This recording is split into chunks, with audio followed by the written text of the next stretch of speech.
বিসমিল্লাহির রহমানির রহিম। আসসালামু আলাইকুম। আজ অ্যাজ অ্যাবাভ সো বিলোর তৃতীয় এপিসোড। আর আগের দুটো এপিসোডের কমেন্টস পড়ে আমি বুঝতে পেরেছি যে মাশাআল্লাহ এই সিরিজ আপনাদের সবার খুবই ভালো লাগছে, আর তাই আমি মহান আল্লাহর কাছে আমার কৃতজ্ঞতা প্রকাশ করছি।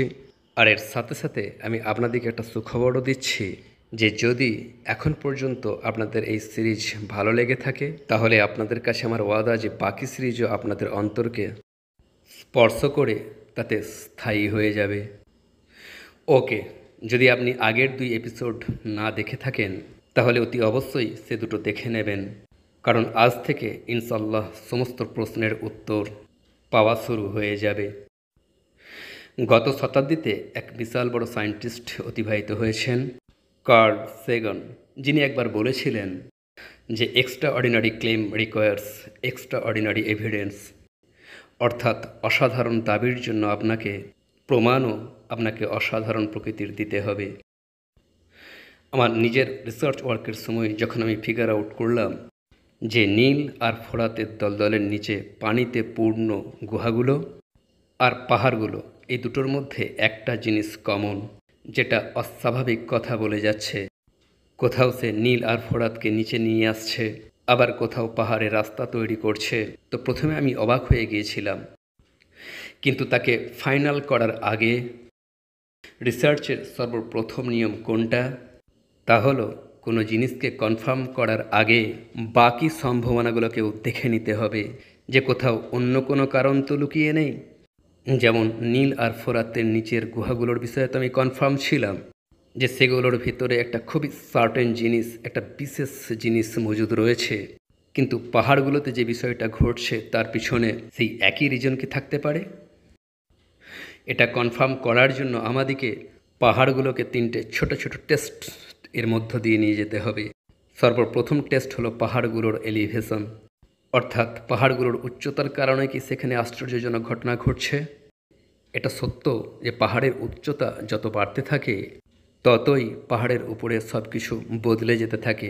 যেমন পাহাড় যত উচ্চ হতে থাকবে ততই তার ফ্লোরা অ্যান্ড ফোনা বদলে যেতে থাকবে, অর্থাৎ সেখানে পাওয়া যাওয়া গাছপালা আর পশু ইত্যাদি। যে সমস্ত গাছ আর পশু আপনি পাহাড়ের উচ্চভূমিতে পাবেন সেগুলো আপনি মেনল্যান্ডে কখনোই দেখতে পাবেন না।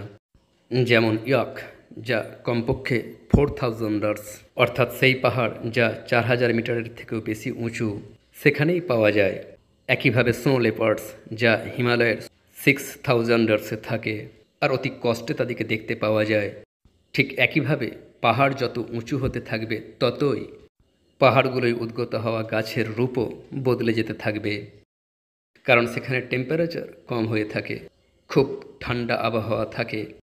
ছোট পাহাড়গুলোই গাছের পাতা সরু হয়ে থাকে, কারণ সেগুলো শীতকে অতি সহজে সহ্য করে নিতে পারে। কিন্তু এমন একটা পয়েন্টও আছে যেখানে শীতলতার কারণে গাছ আর ঝোপঝাড় উদ্গত হওয়ায় ছেড়ে দেয়। তো তাই পাহাড়গুলোর উচ্চতার কারণে কি সেখানে আশ্চর্যজনক ঘটনা ঘটে থাকে? না, কারণ মাউন্ট সিনাই অর্থাৎ কোহেতুর বা জাবলে নূর এগুলো তো 2000 নয়, অর্থাৎ পাহাড়গুলোতে ঘটে যাওয়া আশ্চর্যজনক ঘটনাগুলোর সাথে উচ্চতার কোনো সম্পর্ক নেই। সেকেন্ড টেস্ট, পাহাড়গুলোর উপরে এই সমস্ত বিষয় তাপমাত্রার কারণে কি ঘটে থাকে? পাহাড় যত উচ্চ হতে থাকবে ততই তার ওপর তাপমাত্রা কমে যেতে থাকবে, অর্থাৎ ঠান্ডা বাড়তে থাকবে। 7000 পাহাড়গুলোর উপরে তাপমাত্রা এত কমে যায় যে সেখানে ইকুইপমেন্টস ছাড়া মানুষ জীবিত থাকতেও পারবে না, আর সেগুলোর ওপর সারা বছর বরফ জমে থাকে। আর তার থেকে বেশি, অর্থাৎ 8000 পাহাড়গুলোর উপরে তো ইকুইপমেন্টস থাকা সত্ত্বেও মানুষ 21 ঘন্টার থেকে বেশি জীবিত থাকতে পারে না। এমন পাহাড় সারা দুনিয়াতে মাত্র 14টা রয়েছে, আর এই 14টার মধ্যে 4টে পাহাড় আমাদের পাকিস্তানেও আছে, অর্থাৎ 8000। তো তাই এই সমস্ত আশ্চর্যজনক ঘটনাগুলোর পিছনের কারণ কি টেম্পারেচার হতে পারে? আপনারা জানেন টেম্পারেচার জিনিসের রূপ বদলে দিতে পারে। হিলিয়াম একটা গ্যাস, যদি আপনারা এর টেম্পারেচার -273.15 ডিগ্রি পর্যন্ত নামিয়ে দেন, জানেন কি তাহলে কি ঘটবে? হিলিয়াম এক সুপার ফ্লুইডে পরিণত হয়ে যাবে, এমন এক লিকুইড যা কোনো জিনিসের মধ্য দিয়ে পার হয়ে যায়, এমন এক তরল যা আসমানের দিকে বইতে শুরু করে দেয়। এটা এমন একটা আউট অফ দ্য ওয়ার্ল্ড প্রকারের এলিমেন্টে পরিণত হয় যে যেটাকে দেখে আমরা কখনো চিনতেই পারবো না। এমন এক লিকুইড যার প্রবাহ গতি ওপরের দিকে। টেম্পারেচারের সাথে জিনিস বদলে যায়, কিন্তু টেম্পারেচার পাহাড়গুলোর রহস্য নয়। কারণ টেম্পল মাউন্ট অর্থাৎ জেরুজালেমের সেই পাহাড় যেখান থেকে নবী করিম সাল্লাল্লাহু আলাইহি সাল্লাম মিরাজে গিয়েছিলেন, তার তাপমাত্রা তো পুরোপুরি আশেপাশের এরিয়ার মতো নর্মাল। অতঃপর তৃতীয় তথা সর্বশেষ টেস্ট, তাহলে যে পাহাড়গুলোর সংখ্যায় কোনো ফারাক পড়ে। আপনারা জানেন এই মুহূর্তে দুনিয়ার 76% এনার্জি, এই পৃথিবীর 76% পাওয়ার কোথায় লুকিয়ে আছে? এমন পাহাড়গুলোতে যা গোটা দুনিয়ার চারদিকে জড়িয়ে আছে। দ্য রিং অফ ফায়ার, এক পাহাড়ি সিলসিলা পর্বতমালা, এক মাউন্টেন রেঞ্জ যা সমগ্র প্যাসিফিক ওশেনের চারদিকে রয়েছে। আর এর নাম রিং অফ ফায়ার এজন্য যে এর মধ্যে থাকা প্রায় সমস্ত পাহাড় আগ্নেয়গিরি।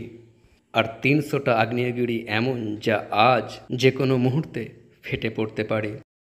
কিন্তু না, যদিও মাউন্টেন রেঞ্জেসে এনার্জি খুব বেশি থাকে, কিন্তু সেখানে আমাদের রহস্য লুকিয়ে নেই। আর এখন সময় এসে গিয়েছে যে আমি আপনাদেরকে সেই জিনিসের কথা বলি যা পাহাড়গুলোতে লুকিয়ে আছে। আর না শুধুমাত্র পাহাড়গুলোতে, এমনকি পানিতে পূর্ণ সেই গুহাগুলোতেও, যে যেখান থেকে নীল আর ফোরাতের পানি সিদরাতুল মুনতাহা থেকে আমাদের দুনিয়াতে আসছে। বহু প্রাচীন যুগ থেকেই মানুষ জমিনের মধ্য হতে একটা খুবই খাস জিনিস বের করে আসছে। এমনিতে আপনারা এটাকে এর কমন নামেই চেনেন, জেমস্টোনস অর্থাৎ মূল্যবান পাথর। কিন্তু টেকনিক্যাল ল্যাঙ্গুয়েজে একে ক্রিস্টালস বলা হয়। আর ক্রিস্টালস বিভিন্ন প্রকারের হয়, যেমন কাঁচের মতো ট্রান্সপারেন্টও, বিভিন্ন রঙের, খুবই সুন্দর, আবার মাঝে মাঝে কখনো সখনো লোহার থেকেও বেশি শক্ত। আর এর স্টাডিকে ক্রিস্টালোগ্রাফি বলা হয়। সর্বপ্রথম সব সময়ের মতো সবচেয়ে সহজ প্রশ্ন, যে ক্রিস্টাল আসলে কী জিনিস? আমরা সবাই স্কুলে পড়েছি যে এই মহাবিশ্বের সমস্ত জিনিস খুবই ছোট ছোট পার্টিকেলস মিলিত হয়ে তৈরি হয়েছে, যেগুলোকে অ্যাটমস বলা হয়। আর অ্যাটমস কোনো জিনিসকে কিভাবে তৈরি করে? একে অপরের সাথে জুড়ে মিলিত হয়ে বিলিয়নস ট্রিলিয়নস অ্যাটমস একে অপরের সাথে জুড়ে যায় আর কোনো জিনিস অস্তিত্বে এসে যায়। কিন্তু ক্রিস্টালসের অ্যাটমসে এমন একটা বিষয় আছে যা তাকে বাকি সমস্ত জিনিসের থেকে ভিন্ন করে তোলে। আর তা হল সেই স্টাইল, যেভাবে অ্যাটমস একে অপরের সাথে জুড়ে যায় এক প্রচণ্ড সূক্ষ্ম তরতিব নিয়ম অনুযায়ী, একটা অর্ডারে, এক বিউটিফুল প্যাটার্নের সাথে ক্রিস্টালসের অ্যাটমস একে অপরের সাথে জুড়ে যায়। আর এই অ্যারেঞ্জমেন্টের কারণে ক্রিস্টালসে এমন কিছু বিশেষত্বের সৃষ্টি হয় যেমনটা অন্য আর কোনো মেটেরিয়ালের সৃষ্টি হয় না। যেমন ক্রিস্টালসে একটা কোয়ালিটি আছে পিয়েজো ইলেকট্রিক ইফেক্টস, অর্থাৎ যদি এর মধ্য দিয়ে বিদ্যুৎ প্রেরণ করেন তো এর রূপই বদলে যাবে। আবার ক্রিস্টালসের অপর একটা কোয়ালিটি বাইরেফ্রিনজেন্স, অর্থাৎ যদি এর মধ্য দিয়ে আলোর একটা রেকে প্রেরণ করেন তো সে বের হওয়ার সময় বহু রে হয়ে বের হবে। কিন্তু ক্রিস্টালসের একটা কোয়ালিটি খুবই অসম, দারুণ, যার ইংলিশ নাম হলো অ্যাবসলিউট পারমিটিভিটি। আর আমি বুঝি এটা খুবই কঠিন নাম, কিন্তু সহজ ভাষায় এর অর্থ হলো যে ক্রিস্টালস নিজের মধ্যে প্রচণ্ড এনার্জি সঞ্চয় করতে পারে। আর না শুধু সঞ্চয় করতে পারে, বরং প্রয়োজন পড়লে তা বের করতেও পারে। আর এখান থেকেই শুরু হচ্ছে এই সিরিজের সবচেয়ে ইন্টারেস্টিং পার্ট। ক্রিস্টালস আর এনার্জির এই সম্পর্ককে মানুষ হাজার হাজার বছর আগেই জানতে পেরে গিয়েছিল। যেমন প্লেটো, আরবি নাম আফলাতুন, লিখছেন, আর আই অ্যাম শিওর যে আপনারা সবাই এর নাম শুনেছেন, যে তিনি এনসেন্ট গ্রিসের একজন হিস্টোরিয়ান অ্যান্ড ফিলোজফার ছিলেন। তো প্লেটো একটা খুবই ইন্টারেস্টিং কথা লিখছেন যে অ্যাটলান্টিসের লোকেরা ক্রিস্টালসের মাধ্যমে নিজেদের ভাবনা চিন্তাকে একজনের মন থেকে অপরজনের মনে ট্রান্সফার করে দিত। অ্যাটলান্টিস ছিল এক খুবই বিখ্যাত সভ্যতা যা কোথাও হারিয়ে গিয়েছে। আর যদিও আমরা এটা জানি না যে তা কোথায় ছিল, কিন্তু বহু কালচারসে তার অস্তিত্বের উল্লেখ পাওয়া যায় যে সেটা ছিল একটা খুবই অ্যাডভান্সড সিভিলাইজেশন বা জাতি। এখন প্লেটোর এই কথায় কতটা সত্যতা আছে আর কতটা নেই কেউ তা জানে না, কিন্তু আজ থেকে 2500 বছর আগে ক্রিস্টালসের মাধ্যমে থট প্রজেকশনের কথা। That's very interesting. তারপর এনসেন্ট ইজিপসিয়ানস অর্থাৎ প্রাচীন মিশরীয়রা তারা যখন মমিগুলোকে দাফন করত তো তাদের সাথে ল্যাপিস লাজুলি ফটিকও দাফন করে দিত, কারণ তারা বিশ্বাস করত যে এই ক্রিস্টালসগুলো দাফনকৃত রূহগুলোকে একটা জগৎ থেকে অপর জগতে চলে যেতে সাহায্য করবে। অর্থাৎ এনসেন্ট ইজিপসিয়ানসরাও কথা বিশ্বাস করত যে ক্রিস্টালসের মাধ্যমে এনার্জিকে এক স্থান থেকে অপর স্থানে চ্যানেল করা যেতে পারে। আমেরিকান কালচারসের দিকে আসুন। আমেরিকার এক স্টেট অ্যারিজোনা, যেখানে বহু শতাব্দী ধরে কিছু রেড ইন্ডিয়ান কবিলা আছে যাদেরকে হোপি বলা হয়। এখন রেড ইন্ডিয়ান কবিলাদের প্রবলেম হলো এটা যে তারা তাদের জ্ঞানকে কোথাও লিখে সংরক্ষণ করতো না, বরং মুখে মুখে সেই জ্ঞানকে বংশ পরম্পরায় ট্রান্সফার করত। আর দুর্ভাগ্যবশত এই হলো সেই কারণ যে আজ রেড ইন্ডিয়ানদের ইলমের বেশিরভাগ অংশ হারিয়ে গিয়েছে। কিন্তু আজও যদি আপনারা হোপি কবিলা নিয়ে রিসার্চ করেন তাহলে একটা কথা অতি অবশ্যই আপনারা শুনবেন, আর তা হলো যে ক্রিস্টালস এনার্জিকে একটা স্থান থেকে অপর স্থানে নিয়ে যায়। আর এই হলো সেই কারণ যে আজও কোয়ার্জ ক্রিস্টালসের মাধ্যমে রেড ইন্ডিয়ানসরা নিজেদের চিকিৎসা এটা মনে করে যে তাদের অসুস্থতা অন্য কোথাও ট্রান্সপোর্ট হয়ে যাবে। মিডিল এজেসের ইউরোপের দিকে আসুন।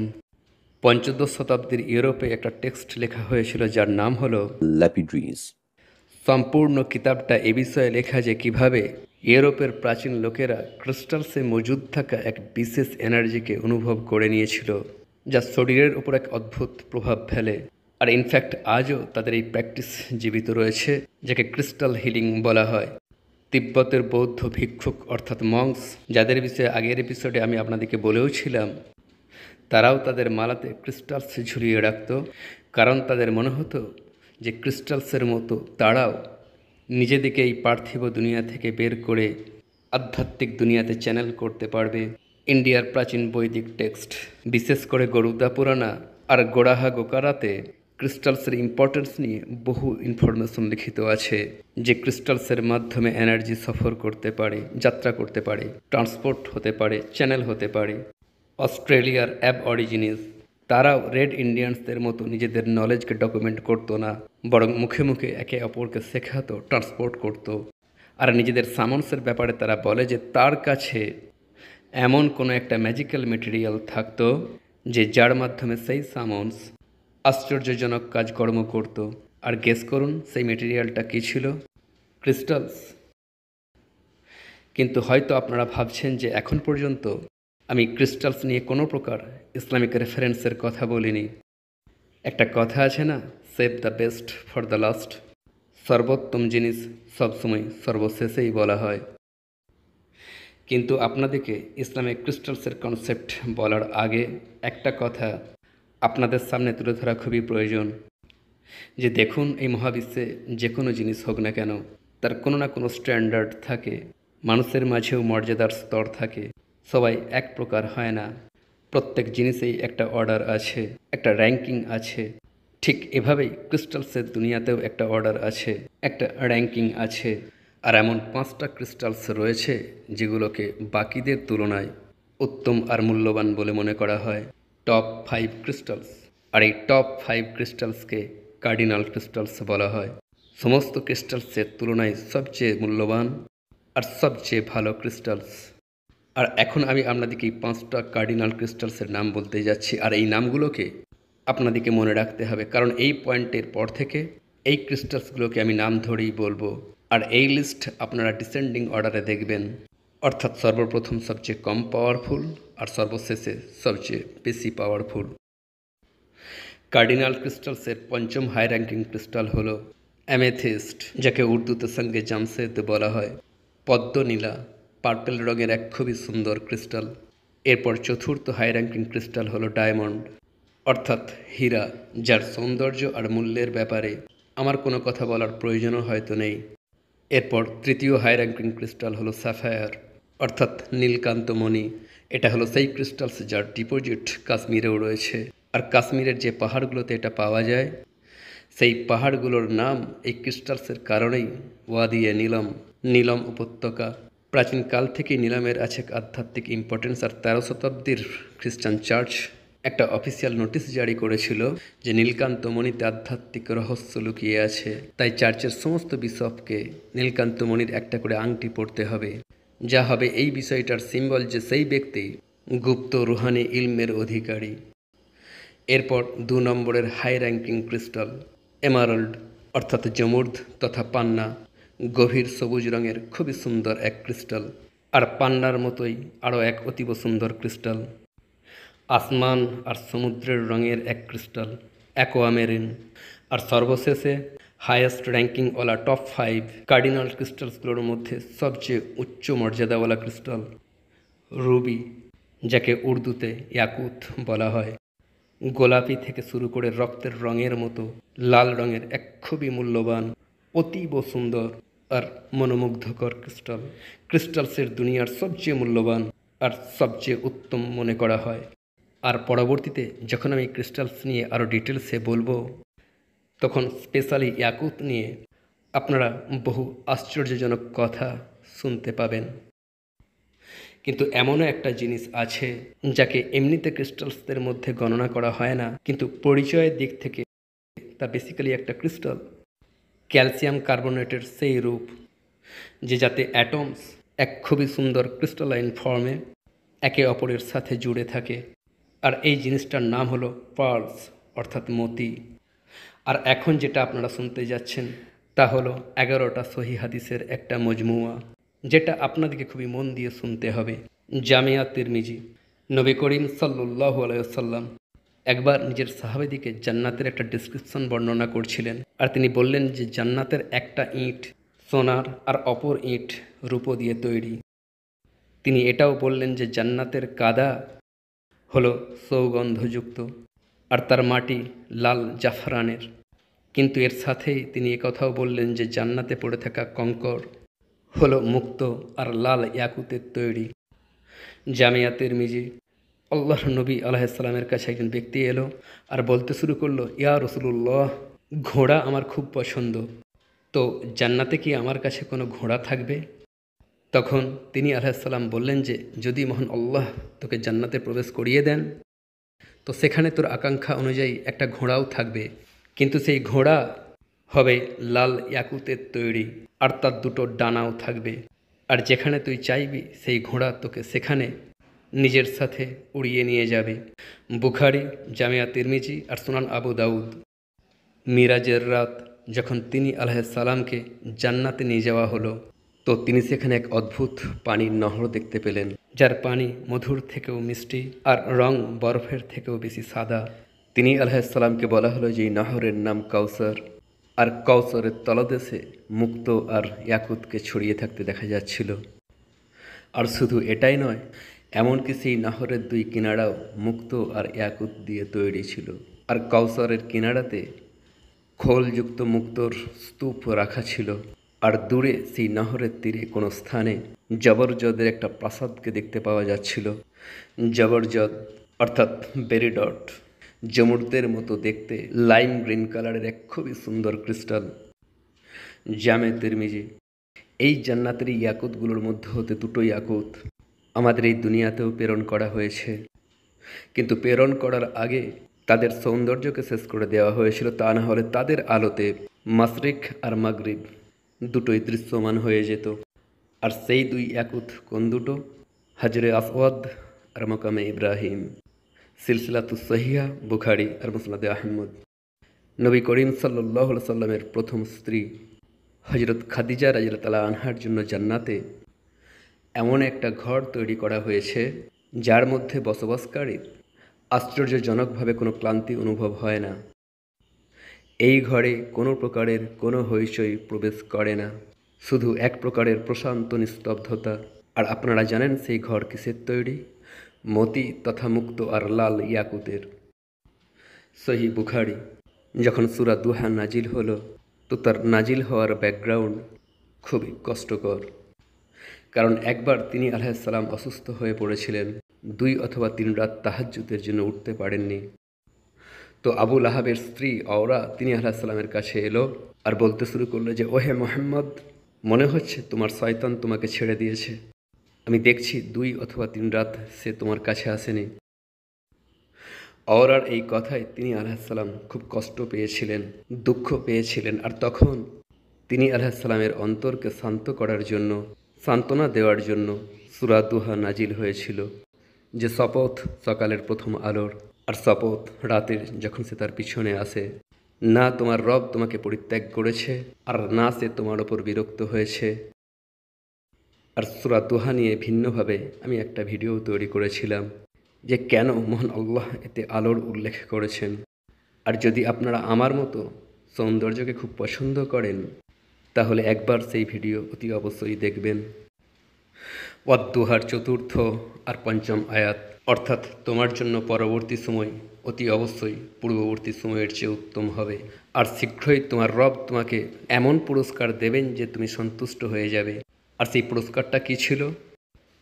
সিলসিলাতুস সহিহার হাদিস অনুযায়ী তিনি আলাইহিসসালামের ওপর এই আয়াত নাজিল হওয়ার পর একটা সুখবর দেওয়া হয়েছিল, যে হে নবী, আমি তোমার জন্য 1000 প্রাসাদ তৈরি করেছি, যেগুলোর প্রত্যেকটা লাল ইয়াকুতের তৈরি।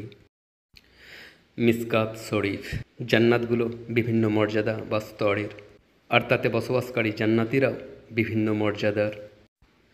একজন কম মর্যাদার জান্নাতীর জন্য মিসকাতে একটা ঘরের উল্লেখ আছে, যেটার বিষয়ে তিনি আলাইহিসসালাম বলেছিলেন যে সেই ঘরটার বিশালতা জাবিয়া থেকে শুরু করে সানা পর্যন্ত হবে, আর তাতে বসবাসকারীর মাথায় মতির তাজ রাখা থাকবে। একটা অ্যাডিশনাল ইনফরমেশন যেটা আমি আপনাদেরকে দিয়ে দিই, যে জাবিয়া ছিল এক প্রাচীন শহর, যা ছিল সিরিয়ায়, যেখানে আজ কড়ক কিলা তৈরি করা আছে। আর সানা, এটা ইয়েমেনের এক খুবই পুরাতন শহর। আর এমনিতেই দুই শহরের মাঝে দূরত্ব 2000 কিলোমিটার, কিন্তু এই 2000 কিলোমিটারের ওপর যদি আপনারা একটা ঘর তৈরি করেন, তো সেই ঘর 40 লাখ স্কোয়ার কিলোমিটারের থেকেও বড় হবে, সমগ্র ইন্ডিয়ার থেকেও বড় একটা ঘর। এখন একটু কল্পনা করুন যে এই সাইজের একটা ঘর, যে যার গম্বুজ আর পিলারগুলো মতি দিয়ে তৈরি, আর যাতে বসবাসকারীর মাথায় থাকবে মতির তাজ। অ্যামেজিং। বরং তিনি আলাইহিসসালাম জান্নাতে প্রবেশ করার পর যে জিনিসটা সর্বপ্রথম দেখেছিলেন, সেটা বাস্তবে মতির তৈরি বড় বড় গম্বুজই ছিল। আর এই মতিরই চাদর পরিধান করে একবার ফেরেশতা জিবরাইলও নবী আলাইহিসসালামের কাছে এসেছিলেন। আপনারা কিছু নোটিস করলেন যে জান্নাত ক্রিস্টালসে পূর্ণ হয়ে আছে, সর্বোত্তম প্রজাতির ক্রিস্টালসে। ক্রিস্টালস হলো সেই মেটেরিয়ালস যা আমাদের আর জান্নাত আলামিনের মধ্যে এক কমন মেটেরিয়াল, এক সিম্বলিক কানেকশন, এমন একটা কানেকশন যা এই মুহূর্তে এই দুই জগতের মাঝে মজুদ রয়েছে। কিন্তু ক্রিস্টালসের কাহিনী এখানেই শেষ হয়ে যায় না, বরং এখন আমি আপনাদেরকে যা কিছু বলতে যাচ্ছি সেসব আপনাদেরকে খুবই খুবই মন দিয়ে শুনতে হবে। হযরত জামরা ইবনে হাবিব রাদিয়াল্লাহু তাআলা আনহুকে কেউ একজন প্রশ্ন করল যে, ওহে জামরা, মানুষের সাথে কি মুসলিম জিনেরাও জান্নাতে প্রবেশ করবে? তো তিনি উত্তর দিলেন যে হ্যাঁ, মুসলিম জিনেরাও জান্নাতে যাবে, আর জিনায়া মহিলাদের সাথে তাদের বিবাহও হবে। আর এ কথা বলার পর জামরা জান্নাতের হুরেদেরও একটা কথা বললেন, তাদের রূপ আর তাদের সৌন্দর্যের প্রশংসা করলেন, আর তাদের বিষয়ে সূরা আর রহমানের 58 নম্বর আয়াত তেলাওয়াত করলেন, যে কাআন্নাহুন্নাল ইয়াকুতু ওয়াল মারজান, তারা যেন ইয়াকুত আর প্রবাল। আর তারপর জামরা বললেন যে দেখো, ইয়াকুত আসলে তো একটা পাথর, কিন্তু কতই না সৌন্দর্য যে এতে রাখা সুতো বাইরে থেকে দেখা যায়। আর যেভাবে সেই সুতো দেখতে পাওয়া যায়, সেভাবেই সেই হুরেদের হাড়ের মজ্জাও ইয়াকুতের সুতোর মতো বাইরে থেকে দেখতে পাওয়া যাবে। এই সিরিজ লেখার আগে হুরেদিকে নিয়ে আমার কনসেপ্ট শুধু এতটুকু ছিল যে তারা সম্ভবত খুবই সুন্দরী কোনো মহিলা হবে, কিন্তু এখন আমার মনে হয় যে সম্ভবত আমরা কল্পনাও করতে পারবো না যে হুরেরা দেখতে কেমন হবে। শুধুমাত্র সুন্দরী মহিলা, নাকি বাস্তবিক পক্ষেই লাল ইয়াকুতের তৈরি কোনো জীবিত জানদার মাখলুক, ডিপ রেড কালারের crystal based life? I have no idea. জান্নাতগুলো ক্রিস্টালসে পূর্ণ হয়ে আছে, কিন্তু আরও একটা কথা যা এখনও আমি আপনাদেরকে বলিনি, যে ক্রিস্টালসের উপস্থিতি বাস্তবে জান্নাতেরও উপরে রয়েছে। খুবই মন দিয়ে আর একাগ্রচিত্তে শুনতে থাকুন। হাদিসের 6 কিতাব হলো সবচেয়ে বড়, সবচেয়ে বেশি বিশ্বস্ত। নাম্বার 1 আর টপে আছে সহিহ বুখারী, যা ইমাম বুখারী 16টা বছর ব্যয় করে লিখেছিলেন। আর রেওয়ায়েত থেকে জানতে পারা যায় যে এই কিতাবের প্রত্যেকটা হাদিস লিপিবদ্ধ করার আগে ইমাম বুখারী প্রথমে গোসল করতেন, তারপর নফল পড়তেন, আর তারপর হাদিসকে মেহফুজ করতেন। Look at his dedication. তারপর নাম্বার 2 সহিহ মুসলিম, তারপর নাম্বার 3 জামে তিরমিজি, নাম্বার 4 সুনান আবু দাউদ, নাম্বার 5 সুনান নিসাই, আর তারপর ষষ্ঠ নম্বরে সুনান ইবনে মাজা।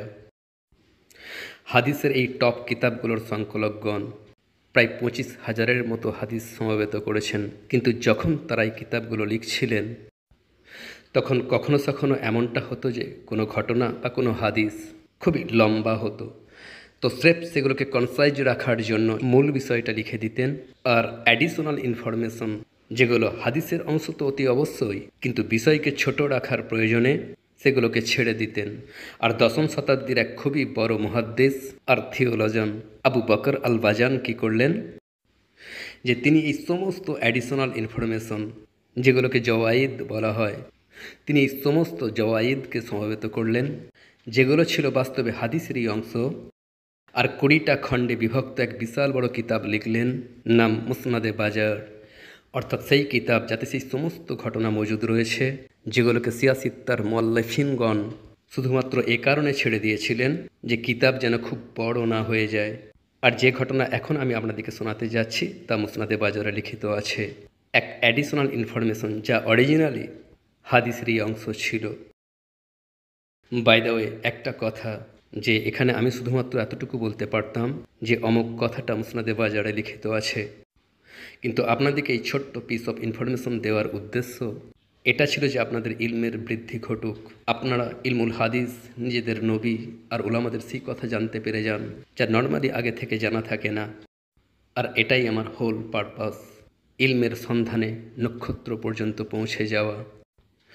ওকে, মুসনাদে বাজারে মিরাজের ঘটনার প্রসঙ্গে এক অ্যাডিশনাল ইনফরমেশন অর্থাৎ জওয়ায়েদ লিখিত আছে, যাতে তিনি আলাইহিসসালাম বর্ণনা করছেন যে আমি শুয়েছিলাম আর আমার কাছে জিবরাইল আলাইহিসসালাম এলেন।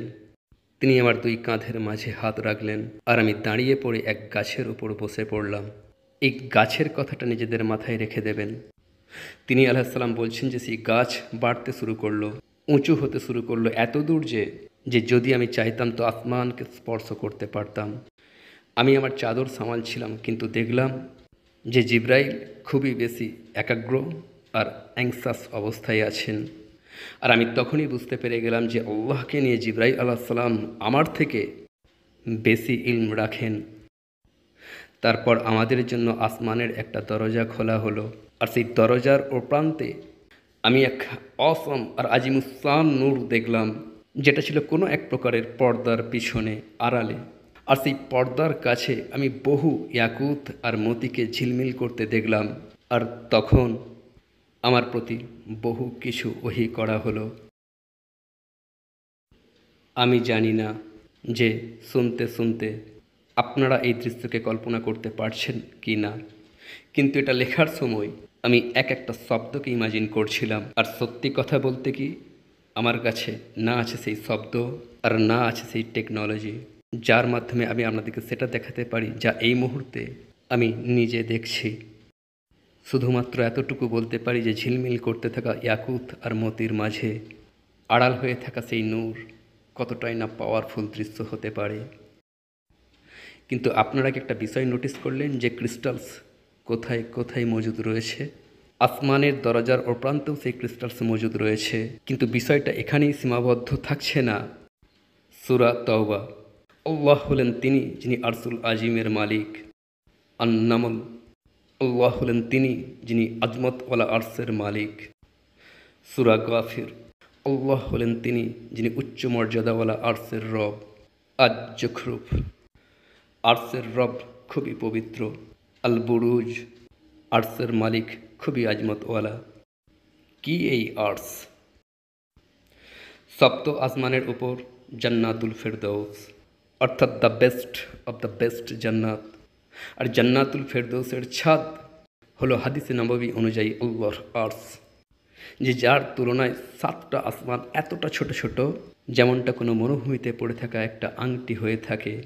আর্স হলো সেই জিনিস যা হাদিস অনুযায়ী তখনও মজুদ ছিল যখন কোনো কিছুই সৃষ্টি করা হয়নি, যখন আল্লাহ ছাড়া আর কোনো কিছুই ছিল না, তখনও তার আর্স মজুদ ছিল, যা রাখা ছিল পানির উপর। আর এখন এই আর্সকে 8জন ফেরেশতা উঠিয়ে রেখেছে। আর এই আর্স হলো আল্লাহর সবচেয়ে বড় মাখলুক। কিন্তু কি এই আর্স? ইমাম ইবনে আবি সাইবার কিতাব এর সিফাতুল আর্সে, আর পঞ্চদশ শতাব্দীর ইজিপসিয়ান স্কলার হাফেজ জালালউদ্দিন আসসুয়ুতির কিতাব আস-সামায়া ফিল হায়াতিস সামিয়াতে 7 আসমান আর আর্সের একটা ডেসক্রিপশন লিখিত আছে, যে তা দেখতে কেমন। আর এই বর্ণনাকে সাদ আত-তাইও এন্ডোর্স করেছেন, যে বাস্তবিক পক্ষেই এরূপটা। এই বর্ণনা অনুযায়ী ষষ্ঠ আসমানের নাম হলো আদ-দাকনা, আর তা সোনা আর লাল পাথর অর্থাৎ ইয়াকুতের তৈরি। কিন্তু এরপর আর্স এক খুবই গভীর লাল রঙের ইয়াকুতের তৈরি, এমন এক লাল ইয়াকুত যে যাতে কোনো প্রকার ভেজাল নেই। A very very deep red Ruby, it's amazing. কিন্তু বিষয় এখানেই থেমে যায় না, বরং ইয়াকুতের কাহিনী এর থেকেও আগে চলে যাচ্ছে। আর্সের ডান দিকে আছে লৌহে মাহফুজ। লৌহে মাহফুজ সাদা মতি দিয়ে তৈরি, আর এর পাতা লাল ইয়াকুতের তৈরি। এর কলম নূরের তৈরি, আমরা তাকে দেখতে পাবো না, আর তার লেখালেখিও নূর দিয়েই করা হয়। লৌহে মাহফুজ সেই কিতাব যাতে সৃষ্টি, রিজিক, জিন্দেগি, মওত, উত্থান আর পতন আর আল্লাহর প্রত্যেকটা আদেশ লেখা হয়। আর তাছাড়াও সে সব কিছু লেখা হয় যার কোনো ইলম আমাদের নেই। মুসনাদে বাজারে এই হাদিসের অ্যাডিশনাল ইনফরমেশনও পাওয়া যায়, অর্থাৎ জাওয়ায়েদের, যে লৌহে মাহফুজের শেকড় দুধের মতো সাদা কোনো পাথর দিয়ে তৈরি, আর তাকে একজন ফেরেশতা নিজের কোলে নিয়ে বসে আছে। আর দিনে 360 বার মহান আল্লাহ তার দিকে তাকান, যেমনটা তার মর্যাদার উপযুক্ত। সেই দিন আর রাত কেমন আমরা কিছুই জানি না, কিন্তু তার প্রত্যেক দৃষ্টির সাথে সাথেই মাখলুকের কিসমত তকদিরে বদলে যায়। কেউ ইজ্জত পেয়ে যায় তো কেউ জিল্লত, আর তিনি যা চান নিজের আদেশে করে নেন। এই এপিসোড লেখার সময় এখানে পৌঁছে আমি লেখা ছেড়ে দিয়েছিলাম। এই সমস্ত কথা লেখা এতটা সহজ নয়। আমার হৃৎপিণ্ড বা যে কোনো মানুষের হৃৎপিণ্ড এখানে পৌঁছে নিজেদের স্পন্দন ভুলে যায়। কত মহান সেই দৃশ্য, কত মহান সেই দৃশ্য। কিন্তু আপনারা একটা জিনিস নোটিস করলেন, যে মতি, ইয়াকুত আর জমুর্দ কোথায় কোথায় না মজুদ আছে, কোন কোন স্থানেই না ক্রিস্টালস রাখা হয়েছে, কোন কোন জগতেই না ক্রিস্টালস মজুদ আছে। জান্নাতগুলোতে ক্রিস্টালস আছে, জান্নাতে বসবাসকারী হুর এই ক্রিস্টালস তথা ইয়াকুতের মতো। আর কে জানে, যে কেউ তো জানে না সেই হুরগুলোও কোনো না কোনো ইয়াকুত দিয়েই তৈরি, যেমনটা জান্নাতের সেই ঘোড়া লাল ইয়াকুতের তৈরি। সর্বোত্তম জান্নাত, জান্নাতুল ফেরদৌসের ছাদ হলো আল্লাহর আর্স, যা নিজেও কোনো গাঢ় লাল ইয়াকুতের তৈরি। এক ক্রিস্টালের purest purest purest form of ক্রিস্টালের আর্স। সেই আর্সের কাছে লোহে মাহফুজ আছে, যেটা নিজেই অনেক অনেক প্রকারের ক্রিস্টালস দিয়ে তৈরি, সাদা মতি আর লাল ইয়াকুত ক্রিস্টাল দিয়ে। আর তারপর ইয়াকুতের সেই সব ক্রিস্টালস যেগুলোকে নবী আলাইহিসসালাম সেই নূরের সামনে ঝিলমিল করতে দেখেছিলেন, যা এই মুহূর্তে আমি নিজেও ইমাজিন করছি। উর্দু, ইংলিশ, জার্মান অথবা আরবি কোনো শব্দ আমার এই ভাবনাকে প্রেজেন্ট করতেই পারবে না। কিন্তু আপনারা তো নোটিস করলেন যে এই ক্রিস্টালস কোথায় কোথায় মজুদ আছে। আর মুসনাদে আহমদে এমন একটা হাদিস আছে যেটা আজ আমাদের প্রত্যেকটা প্রশ্নের রহস্যের উত্তর দিয়ে দেবে। সেই হাদিসের রেফারেন্স নাম্বার হলো 10,585। আর এতে নবী আলাইহিসসালাম বলছেন যে আমি ষষ্ঠ আসমানে বেড়ির এক আজিমুসান গাছ দেখলাম, যার শেকড় ষষ্ঠ আর শাখা প্রশাখা সপ্তম আসমানে ছিল। জিব্রাইল আমাকে বললেন যে এই গাছ হলো সিদরাতুল মুনতাহা। প্রত্যেক জিনিসের সীমা, যা কিছু নিচে থেকে আসে তা এখান থেকেই নিয়ে নেওয়া হয়, আর যা কিছু উপর থেকে আসে তা এখান থেকেই রিসিভ করা হয়। এই গাছের ওপর সোনার তৈরি প্রজাপতি উড়ে বেড়াচ্ছে। আর যখন আল্লাহর আদেশ তাকে ঘিরে ধরল, তো হঠাৎ করেই সেই গাছ ইয়াকুত, জমুর্দ আর সেই প্রকারের মতিতে পরিবর্তিত হয়ে গেল। আর তার রং এমনভাবে পরিবর্তন হতে শুরু করলো যে সেই রঙগুলোই আমি জানি না। দুনিয়ার কোনো মাখলুক সেই সব রঙের সৌন্দর্য কখনো বর্ণনাই করতে পারবে না। সিদরাতুল মুনতাহা গাছ ক্রিস্টালসে রূপান্তরিত হয়ে গিয়েছিল। আর যেন ঝকমক করতে থাকা লাল, নীল, সবুজ আর সাদা রঙের এক ক্রিস্টাল নিজের রং বদলাতে থাকে। সিদরার রঙও এমনভাবে বদলাতে থাকলো যে দুনিয়ার কোনো মাখলুক সেই রঙের সৌন্দর্যকে কখনো বর্ণনাই করতে পারবে না। আর এই হলো সেই সময় যখন তিনি আলাইহিসসালাম জিবরাইল আলাইহিসসালামকে সর্বশেষবার তাকে তার অরিজিনাল রূপে দেখলেন, এমনভাবে যে তার 600টা ডানা ছিল, আর যেগুলো সে সময় সম্পূর্ণরূপে খোলা ছিল, কারণ তার ডানাগুলোর পিছনে গোটা দিগন্ত হারিয়ে গিয়েছিল। আর তার খোলা ডানাগুলো থেকে মতি, জমুর্দ, ইয়াকুত আর জহরত ঝরে পড়ছিল, যেগুলোর বাস্তবতা একমাত্র আল্লাহ ছাড়া আর কেউ জানে না। আর যেই জিবরাইল আলাইহিসসালাম পর্দার পিছনে নিজের রবের অস্তিত্ব অনুভব করলেন, তো সেই সময় সেই মুহূর্তে 600টা ডানা খোলা সেই আজিমুসান ফেরেশতা সেখানেই সেজদায় পড়ে গেলেন। বাস্তবিকই দুনিয়ার কোনো মাখলুক এই দৃশ্যের সৌন্দর্যকে কখনো বর্ণনাই করতে সক্ষম নয়। তাই আমিও নই, আর না আমার এই ডকুমেন্টারি। সিদরাতুল মুনতাহা পরিবর্তিত হয়ে যায়, এই গাছ ক্রিস্টালসে পরিবর্তিত হয়ে যায়। এর শেকড় থেকে 4টে নদী প্রবাহিত হচ্ছে, আর এর 2টো নদী নীল আর ফোরাত। আর তাদের পানির কিছুটা অংশ দলদলগুলোর নিচে পানিতে পূর্ণ গুহাগুলো থেকে বের হয়ে আসছে। আর সেই গুহাগুলোর দেওয়ালেতেও ক্রিস্টালস সাঁটা রয়েছে। সিলসিলাতুস সহিয়া হাদিস নাম্বার 1500। নবী আলাইহিসসালাম বলছেন যে জমিনে জান্নাতের 3টে জিনিস ছাড়া আর কিছুই নেই। আজওয়ার গাছ, হজরে আসওয়াদ যা কোনো এক সময় জান্নাতের ক্রিস্টাল ছিল, আর ফোরাত নদীতে প্রত্যেক দিন নেমে আসা একটা অংশ ক্রিস্টালসগুলো এই 2 আলামিনকে নিজেদের মধ্যে জুড়ে রেখেছে, কোনো এক প্রকারের কোনো কানেকশন ফর্ম করে রেখেছে। ওখানে উপরে ক্রিস্টালস হয়ে যাওয়া সেই গাছের শেকড় থেকে পানি বের হয়ে সেখানকার জমিনে যাচ্ছে, আর এখানকার জমিন থেকে সেই একই পানি বাইরে বের হচ্ছে সেই গুহাগুলো থেকে, যে গুহাগুলোর দেওয়ালেতে ক্রিস্টালস সাজানো রয়েছে। নিচে আর উপরের ক্রিস্টালের মাঝে কোনো এক প্রকারের কোনো কানেকশন ফর্ম হয়ে আছে, যা ওখানে জমিনে যাচ্ছে, সেটা এখানে জমিন থেকে বের হচ্ছে। যেমনটা ওখানে উপরে আছে তেমনটাই এখানে নিচে আছে। As above so below. আর এখান থেকেই শুরু হচ্ছে এই সিরিজের সবচেয়ে উত্তম উত্তম উত্তম অংশ, বিউটিফুল বিউটিফুল বিউটিফুল কালারফুল অংশ। এখন শুধু দেখতে থাকুন যে আমি আপনাদেরকে কত না সুন্দর জিনিস দেখাতে যাচ্ছি।